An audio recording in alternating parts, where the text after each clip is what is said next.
چه برو جا نمیته خودم مریض پیرمردیم مریض بیچاره از پادش خانم فلج شالی دور بردم مریض شده میشد بیامدن بالا یک کلمه میخونن من در همه نداشتم که دبیر بکنم پس رو بیاردم نقصه هم بوم اون دیگه نماشم دهن بریزه این تکه نم خشکی خود چون خیلی پرشم هم تو خدا دیاره که نی از کاریم نی از مداریم هم تو در بندگی اندی سحری و افطاری مناسب نداریم. همه نون و چای خدا باور کنیم حالا خانه ما شی پیداش چای چیزی چی شدی بش از روزی که روزه شده تا هنوز روی گوشت ندیدیم. چی بداشتیم برار که گوشت آدم کارگر داشته باشی یک نفر داشته باشی شی داشته بردیم دکتر نقصه هرچی که نداشتم من ساعت 50 رو پیش داشتم که 30 استاد خلاص بر پس بیاردم پول نداشتم که دواستم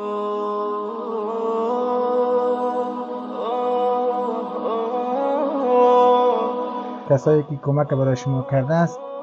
مشکلات خودشان هم حل بکنه. پروردگار حل کنه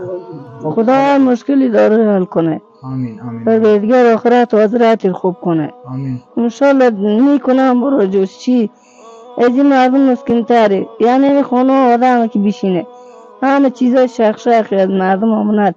امینم برج 500 از ما